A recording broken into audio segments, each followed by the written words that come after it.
Thank you. A City Council Committee on Government Services co-posted with the Committee of the Whole meeting in council chambers on November 2nd, 2023 at 6 p.m. for the purpose of discussing a land acknowledgement statement for the City Council to read at the opening of City Council meetings. This notice was posted on October 27th, 2023 at 9:37 a.m. In attendance are all members of the committee. Also from the Committee of the Whole, we have Councilor Stott, Councilor Watson-Feld, Councilor Morcillo, Councilor Merkel, Councilor Lane. Thank you.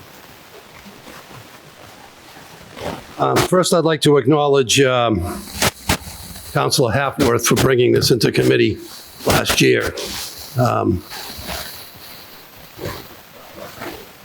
Brought it forward. Okay, so let's make a correction. Councilor Stott brought it forward. Councilor Hapworth passed the baton to me, and I'm happy to be the person who's hopefully bringing this to fruition tonight. With us also is Thomas Green. Who, Thomas, if I'm correct, you're the representative of the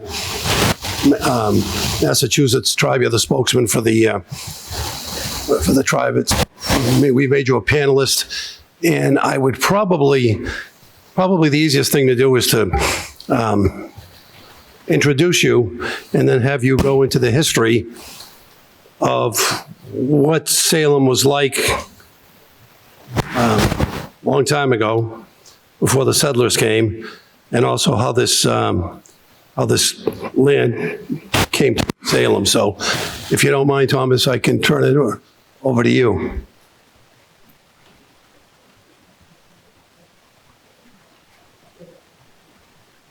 Okay.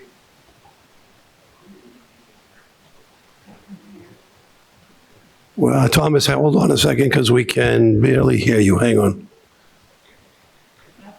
Let's try it now.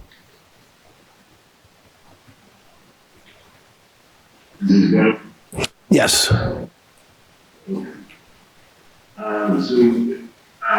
Please forgive me. What did you want me to speak on first?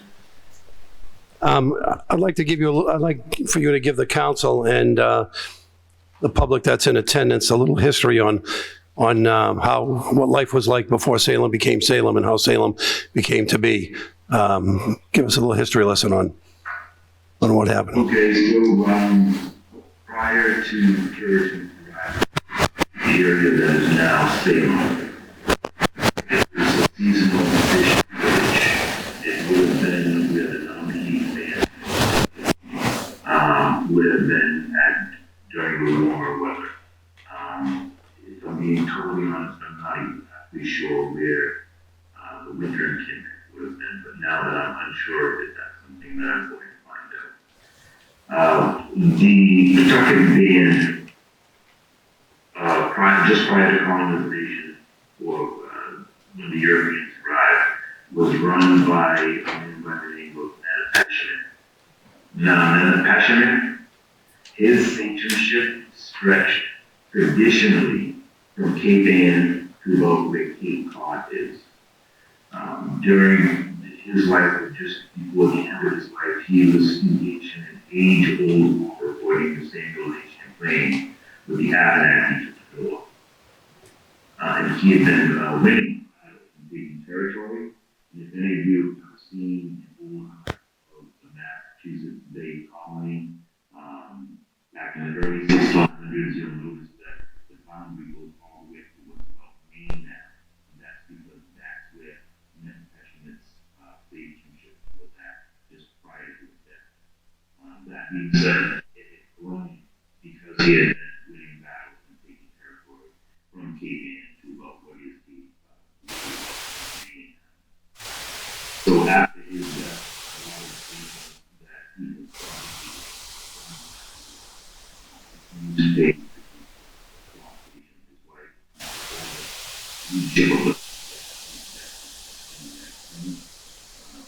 the Abenaki pretty much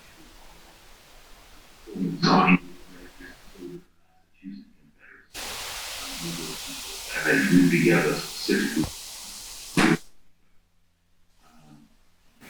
That being said, Ned was Massachusetts agent who had married a Squash agent who was the descendant of Puckett bloodline agentship, which, as you can imagine, that alliance and that marriage, that union brought Puckett into being a band of the Massachusetts, because going forward after that union, they were led by Massachusetts agent. It's also said that Nipmucks, I'm trying to think exactly how it was written. Nipmucks acknowledged his dominion all the way to what's about Deerfield now, to the west. And this is something I just recently learned. My tribe always believed that his citizenship only went to Worcester. According to historical documentation and historical writings, his territory, I guess, stretched, not necessarily his territory, but anyone within the boundaries of what would be considered his citizenship or his dominion down the line. And just for those of you that don't know, citizenship is an area and or people that are under the direct influence of a particular station. So everybody in Cape Ann, David Penn said, from the historical writings, English and the French were both vying to settle this area. They were going as, both wanting, to colonize the same area. But one thing they agreed on is that Attachment could not continue living. He was just, he was too powerful of an Indian. They were never able to put the alive. So that being said, the French gave funds to the Massachusetts enemy, the Abenaki, in 1619. They went to battle with the Attachment for the last time and defeated and killed him. And then his wife, Squash agent, who the Puritans initially dealt with when they first came here to stay in the cave. And for those of you that don't know, people from Europe had been coming to these shores for well over 100 years prior to the 1600s. Since probably the mid to late 1400s, that we find documentation, ships logs, French, Dutch, Spanish, English captains, all talking about how they were dealing with the indigenous folks all up and down the eastern seaboard of the continent for at least 100 or so years prior to them trying to actually colonize here and stay. When they did decide to colonize and stay, one thing that's very significant to point out, and I just like to point this out, is that we had a bunch of all English men, white guys, in a very strongly patriarchal system that came here in the world and pretty much didn't know how to survive and died off if they weren't accepted by the indigenous folks here. And but I think I like to point out that these patriarchal white men all came here and bowed down to an indigenous woman. They paid her tribute every year at the time of her death.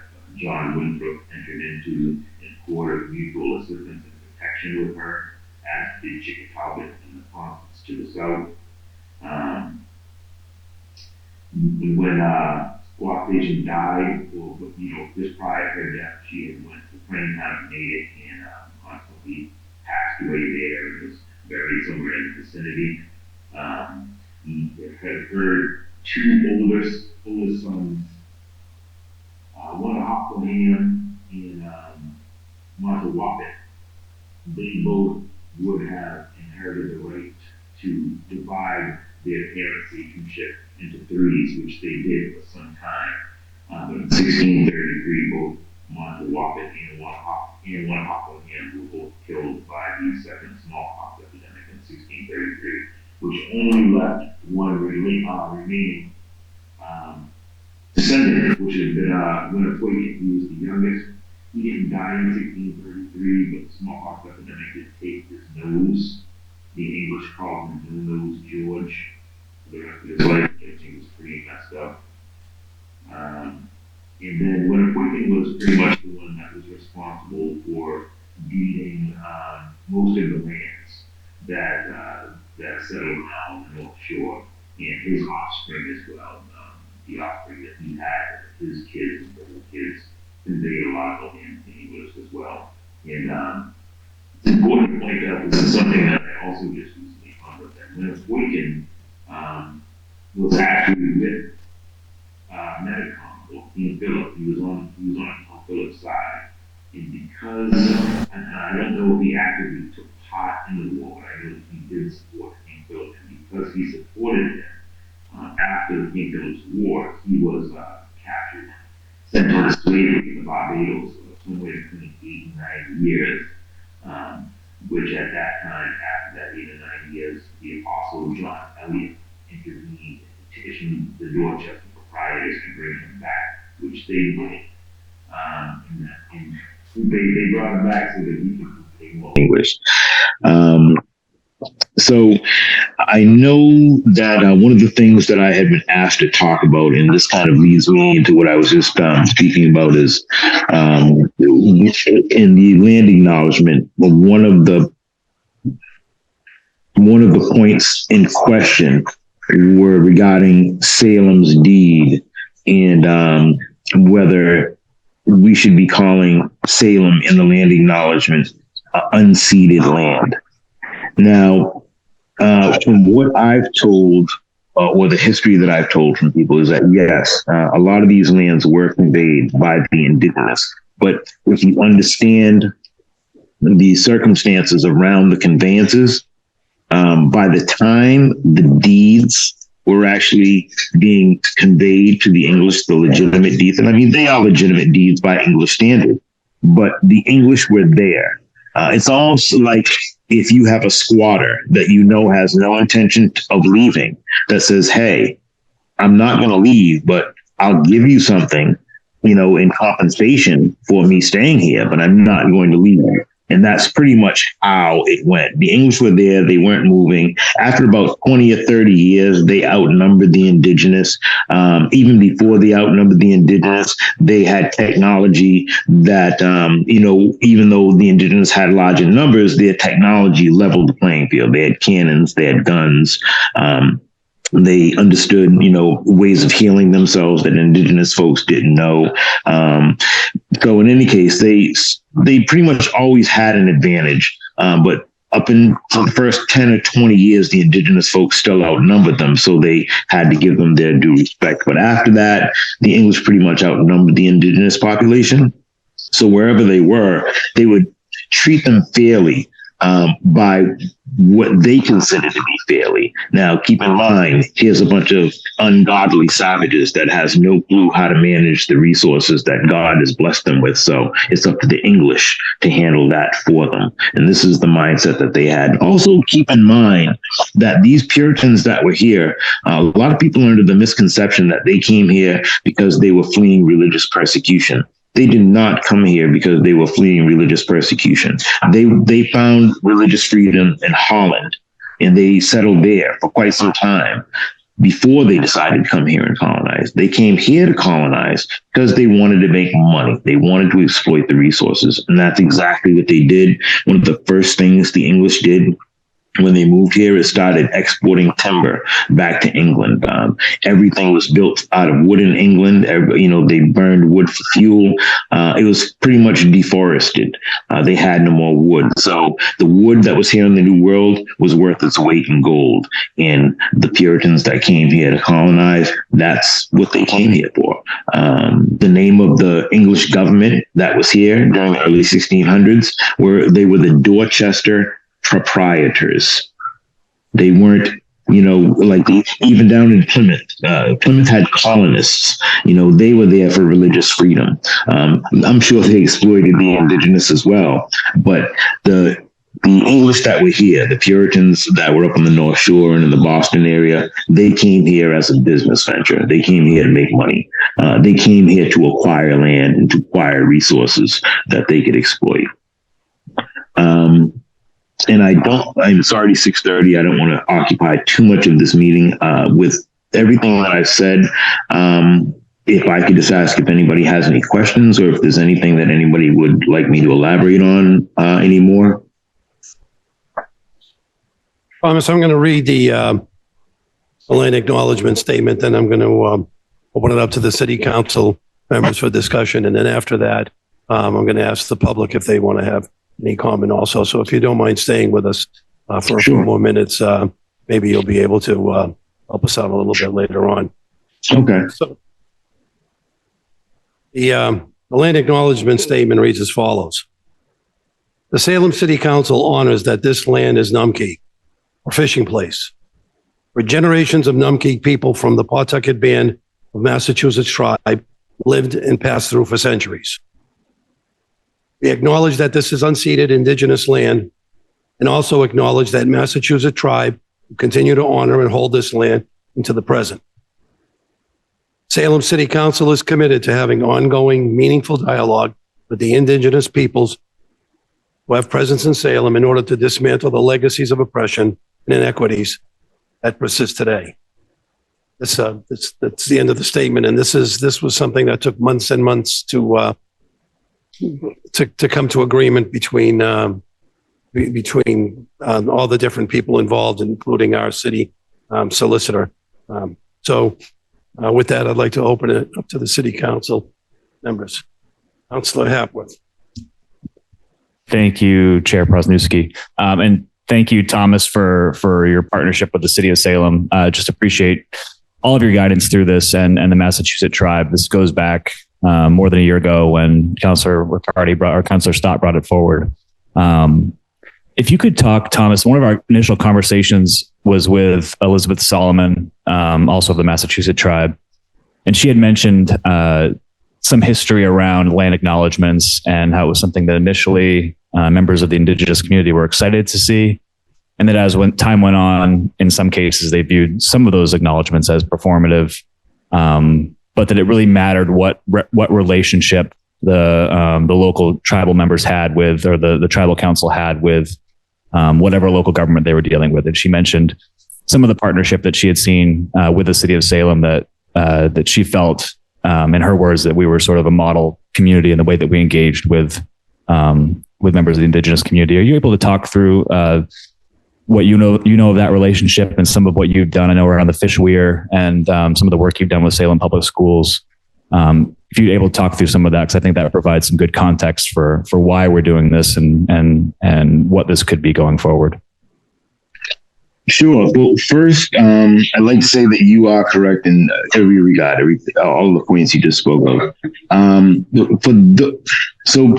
Land acknowledgements is something that I've been doing for about the last 4 or 5 years since they've been popular, catching on. And I like them because for a tribe like the Massachusetts, who have been marginalized for the last 400 years, and, we've had paper genocide against us. We've had, actual genocide against us.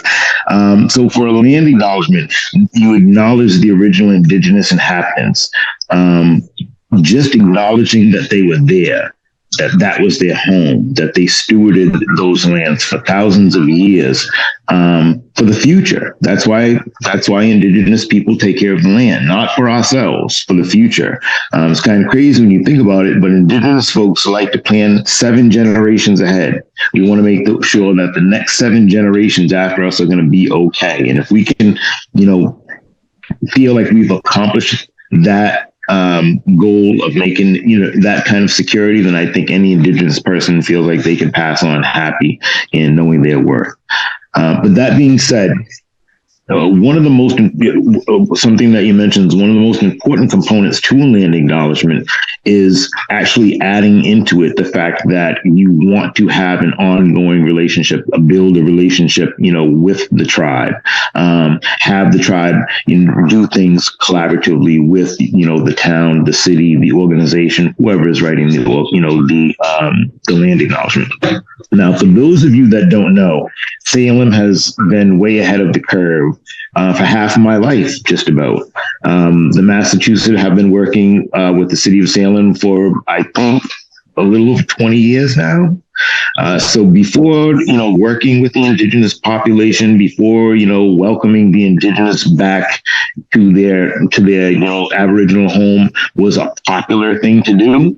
Salem was doing it. Salem was doing it because Salem felt it was the right thing to do 20 some odd years ago. So I commend Salem and everyone that had to do with that. I know very specifically Elizabeth Peterson had a big role in that.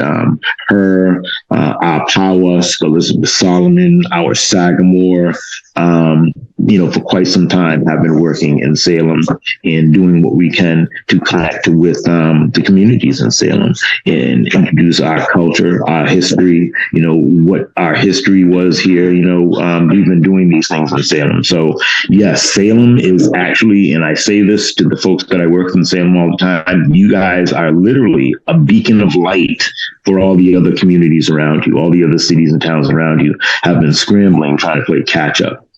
And it's fair to say that some of them are scrambling to play catch up. Some of them are turning their noses up at what's going on and don't want to have anything to do with it. Maybe sometime, in the future, those communities will come around. But for now, Salem has done an awesome job with that. And I'm sure that most of you know about the fish weirs that I've been doing in Salem. The tribe has been planning with Elizabeth Peterson, Salem 400, and other different proponents and departments in Salem to implement a Massachusetts summer encampment at the location for Pioneer Village. That's going to bring a lot of history and culture into Salem, where we'll have a summer encampment set up there, similar to what you see down in Plymouth, where they have they show you how the colonists live, and then they show you how the indigenous live side by side with them.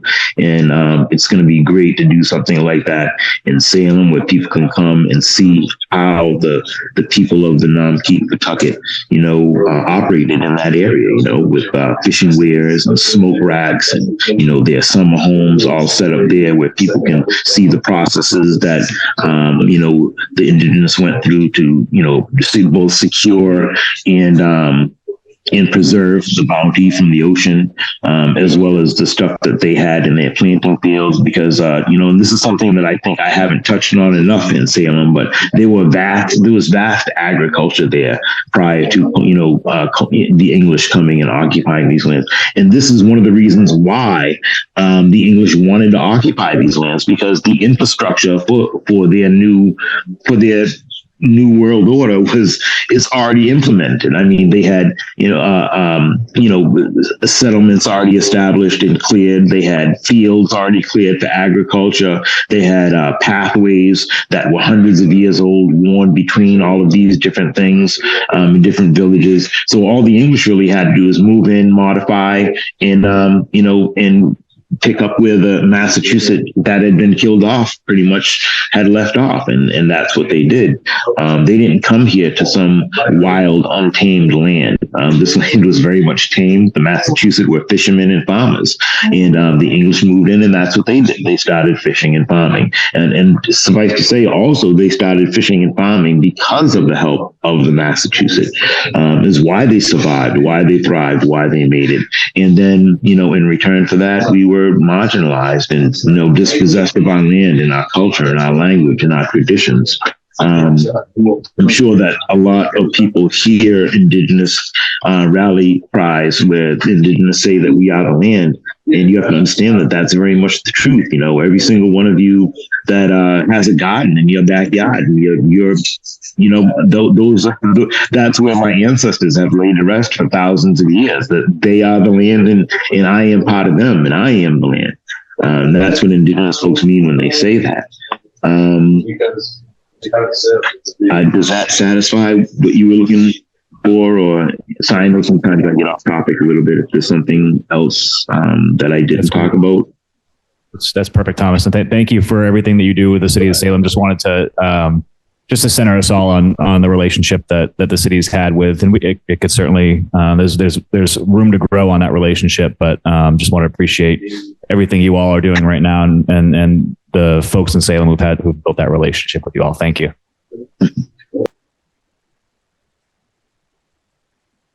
Councilor Cohen. Thank you, Chairperson Ski. Couple of things. When you walk in this building of the City Hall Annex, there's a monitor And on the monitor, there's lots of information, 311, what departments are in what buildings and floors. And there's a land acknowledgement. It's been there for a couple of years. When I was chair of the then No Place for Hate Committee, which is now the Human Rights Coalition, the co-chair, Farrah Wilson, brought a land acknowledgement.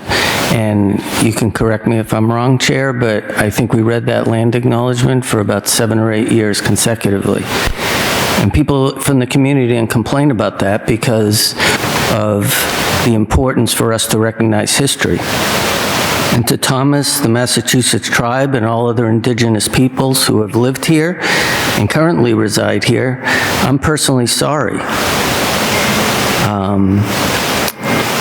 I was thinking about a few colonists sitting on one side of a table and some native indigenous people sitting on the other side having a negotiation and saying, hey, in spite of the fact that this land, this environment is so tied to your spirituality, to their religion, maybe more than many other religions that I could think of.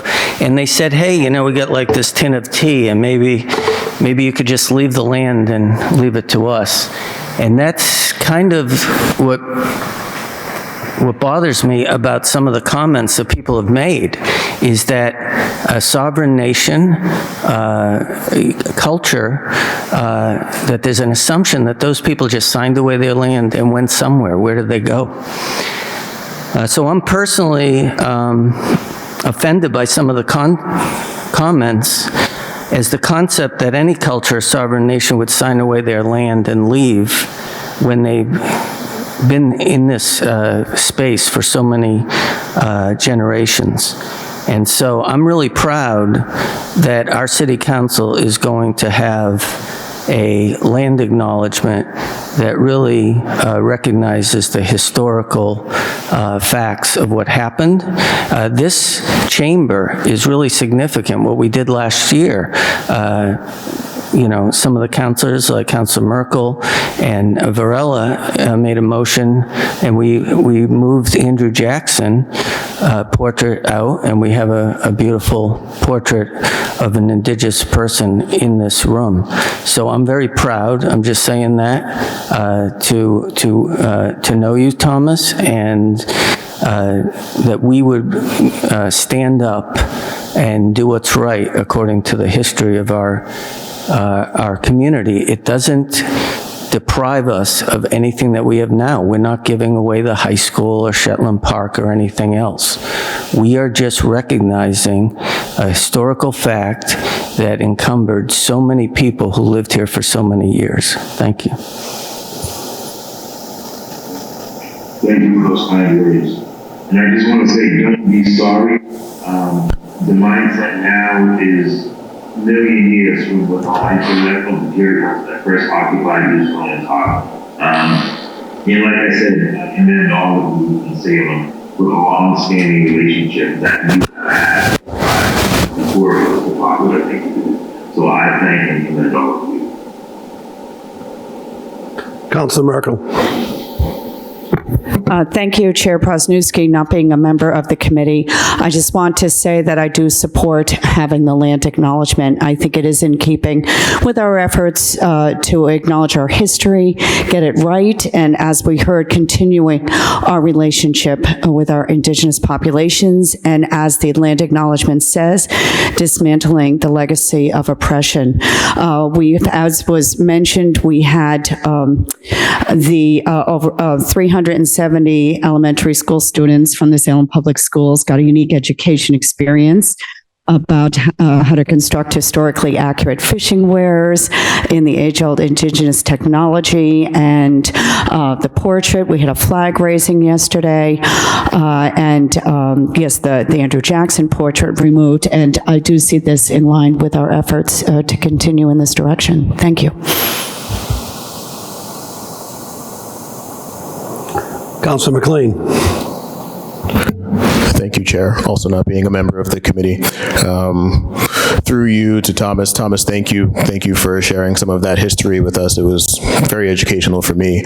I wanted to ask you whether you were aware of any pending legislation or policy issues that the Massachusetts tribe is trying to advance. We are a legislative body here.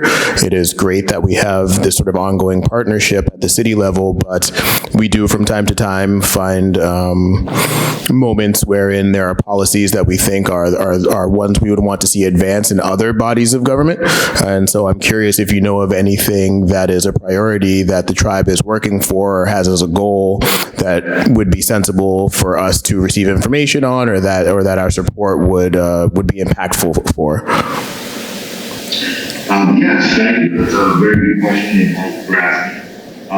So right now, the Massachusetts, along with just about every other indigenous person and entity within the Commonwealth of Massachusetts, are endeavoring to change the state seal and flag. I just learned on Monday they had the last Commission of Indian Affairs meeting, which is the indigenous representatives, an organization that represents a fair amount, I should say, if I'm going to be accurate, of indigenous folks in Massachusetts.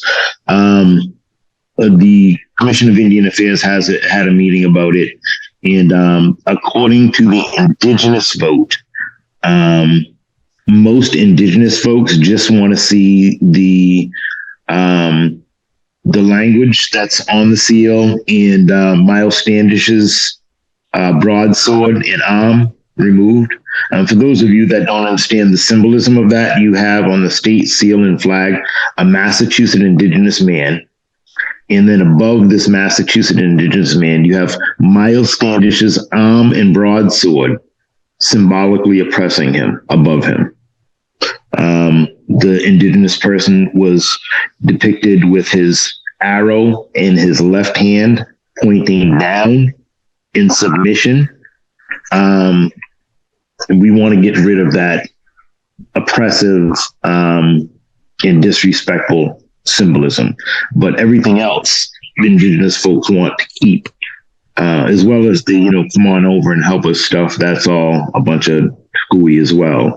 But fair to say as well, just so that everybody knows, according to the Commission of Indian Affairs, an overall poll taken of Massachusetts residents, both indigenous and non-indigenous, would like to see, I guess, just the outline of the state as the new seal, on the new seal and flag.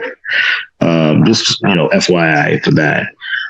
Also, the Massachusetts, as well as just about every other indigenous person, are also endeavoring to rid schools and other organizations within the Commonwealth, anyway, of indigenous mascots. We're not mascots. We're people. We're people that, we're not a historic, well, we are a historic people, but we're a people that's still here.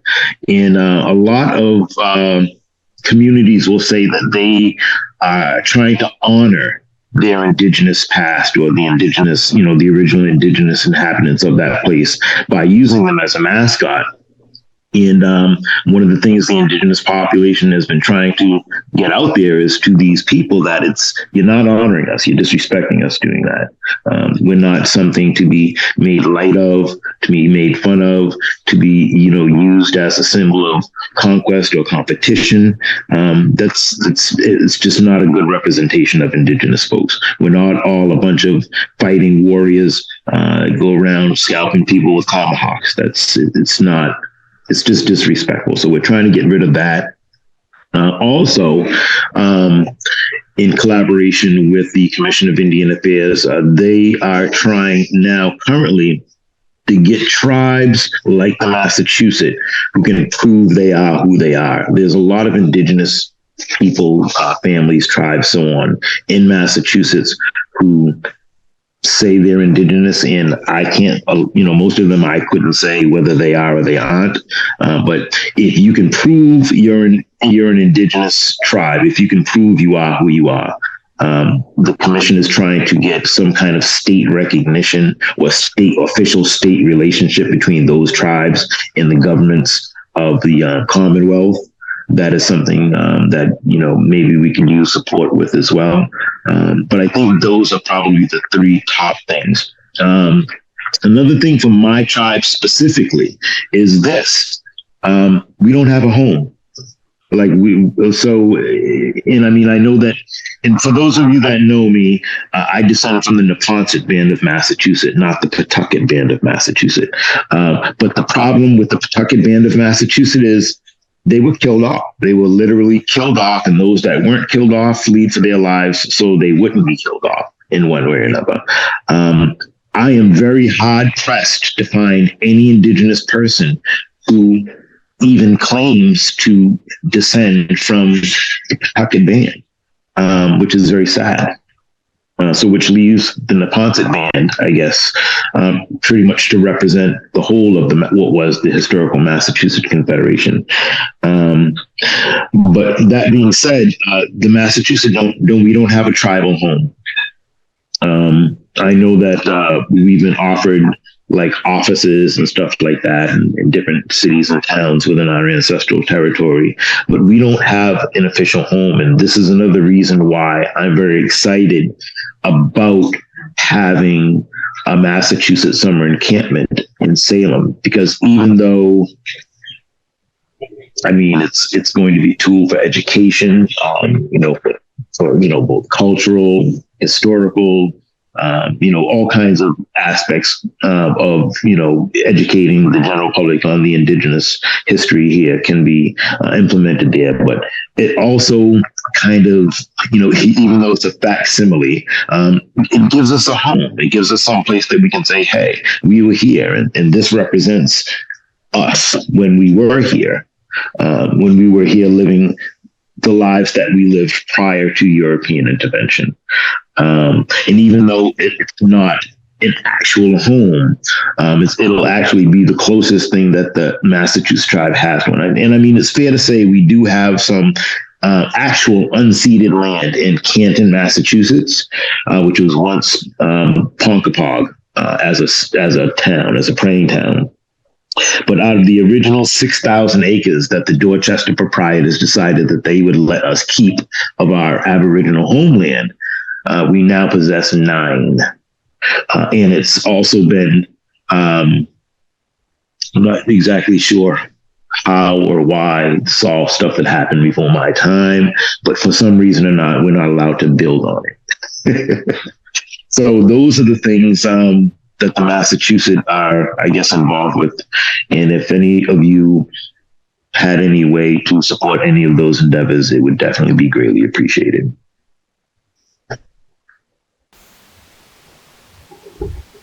Thank you. Anyone else for the council? Okay, I'd like to open it up to public comment if anybody would like to speak. First, we'll go to people in attendance here in the hall. If somebody would like to get up and speak, could you just give us your name and address, if you please? And yes, indeed. Go right ahead. Justin Whittier, 10 River Street. Sure you all know me. There's really just too much to respond to here tonight. We've heard so much. But I want to say a few things anyway. I want to point out just the irony of what we've heard now from Mr. Green. I think he made a lot of good points. But one of the things that you can't have failed to hear was him talking about the fact that conquest is the history of the world and the history of Native Americans. He made a number of points about Nanapashamet, who he rightly said was the ruler of this area. And you will have heard him talk about the wars that he conducted, the conquest, the tribute that he demanded from conquered people. You will have heard him say that the Nipmucs acknowledged his dominion. So what is that but a justification of conquest, taking land by conquest? I'm not advocating for that. And in fact, that's not what happened here in Salem. But I do want to point out the irony in that everybody gets that. that the Native Americans certainly understood and accepted taking of land by conquest. But that isn't the history of Salem, as you all may know.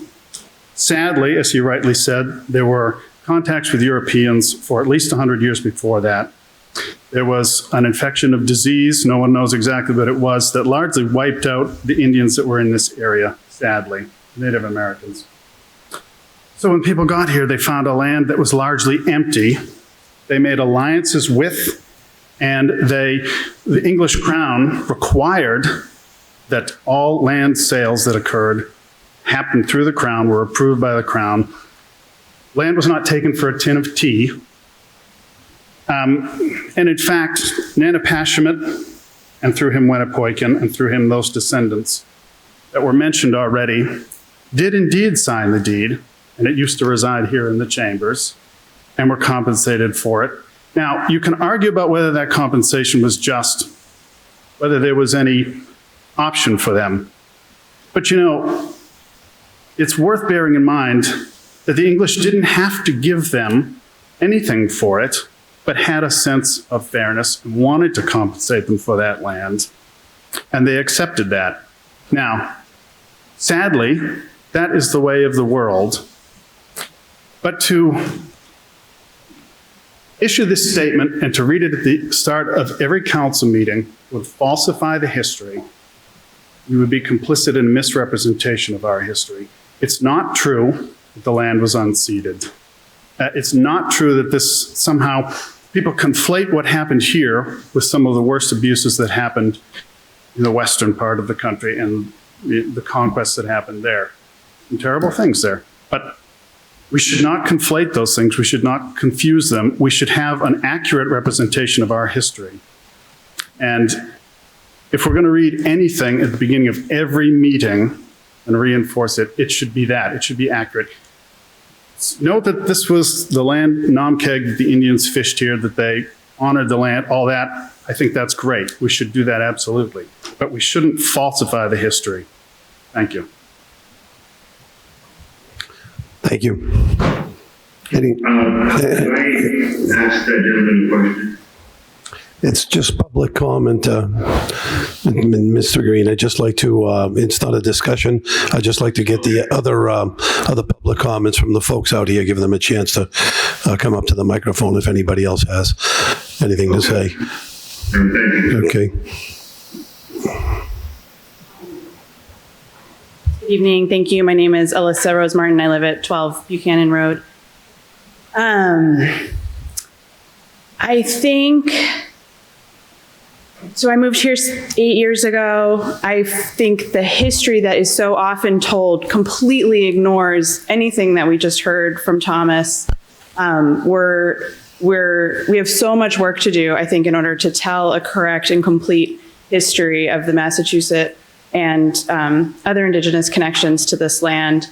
I think the land acknowledgement is a very important step in that direction. I think if I imagine myself in those shoes, you know, my king and the prince of my kingdom has been sold into slavery. I sort of have no option. I don't think that we should feel too good about the deed, basically. I don't know if I want to weigh in exactly on the word unceded, but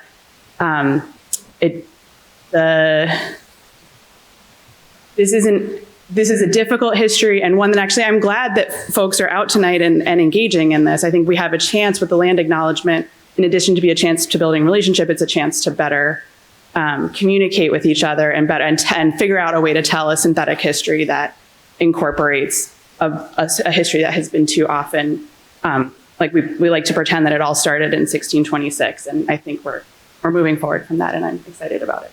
Thank you. Thank you.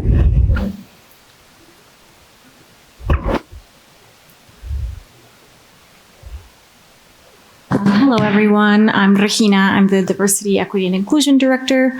Is that all you need me to state? Oh, great. Yeah, so I'm in full support of this land acknowledgement. I've been working on this with Alyssa and Elizabeth Peterson and Thomas and several members of the council for months now talking about this. And I also just want to elevate that we've been doing so much work beyond this land acknowledgement and the original land acknowledgement that was created for the city of Salem. So I think this will, like Councillor Merkel said earlier, is in line with what we've already been doing just as a city and what the council has already been doing in general. At the end of the day, a land acknowledgement is a way of recognizing the people who have inhabited the land that we stand on today and honoring the fact that they continue to hold that land into the present, right? And I just also want to remind the council that this has been reviewed by the city solicitor and the assistant city solicitor. We did run this by them, and this is the language that they approved. So yes, and the process was very intentional. We took multiple perspectives into account, and so at the end of the day, I think we're ready as a city to move forward with this. So thank you, and that is all. Thank you, Rahina.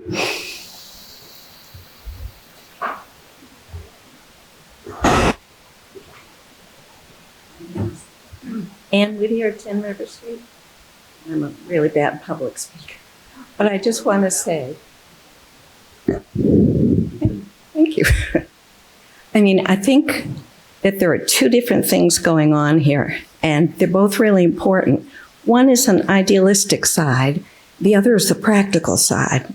The idealistic side, which honors the Native Americans who lived here 400 years ago, is lovely and probably a long time coming. On the other hand, to say that the land of Salem is unceded, which means we don't really own it, then I'd like to know why I've been paying $16,000 a year in taxes every year. And will I get that back, or should I turn it over to the Ponkapogs?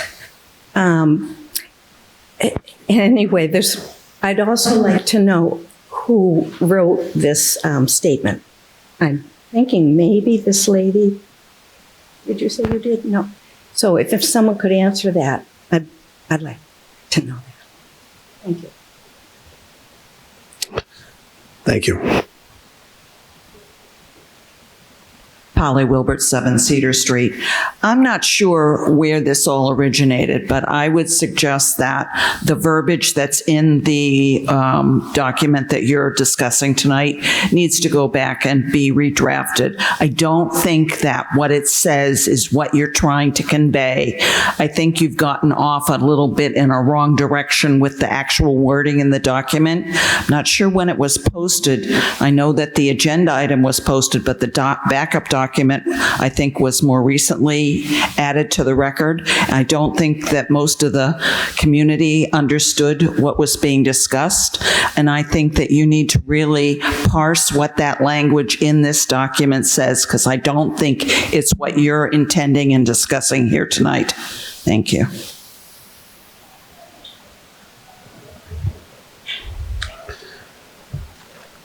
Thank you. Anyone else from the audience, please?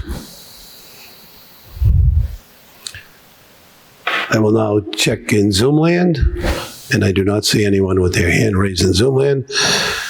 Councillor Cohen.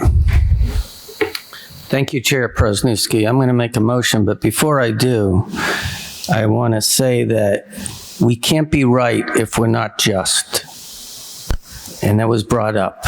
And, you know, there's no way that a sovereign nation would give up their land that they are so tied to spiritually for some negotiation. And super appreciate Thomas's quote, "We don't have a home." And I can't imagine a better reason to read a land acknowledgement. So I'm going to move that this committee refers with a positive recommendation the land acknowledgement to the full council. I'd like to second that.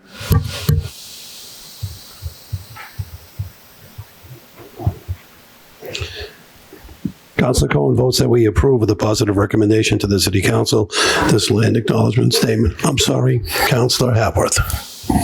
Thank you, Mr. Chair. Just under discussion, real quick. I don't know that we acknowledged the Massachusetts tribe who approved this language and gave us feedback on that. I know there was some questions around that, but this language was scrutinized heavily by the Massachusetts tribe and was voted on by the tribal council, and that's why it came to us today. But just wanted to recognize them for that feedback and that partnership. Thank you. Thank you.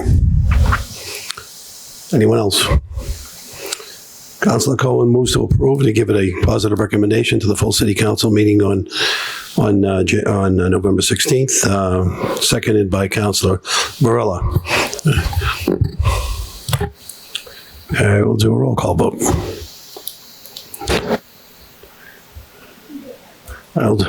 Okay, let's do a hand vote. All those in favor of the motion to approve for the city council meeting? All those against? Committee members vote 4-0 for approval. Can I take another motion? Councilor Hapworth? Thank you, Mr. Chair. Motion to adjourn. Motion to adjourn. All those in favor? This committee is adjourned. Thank you.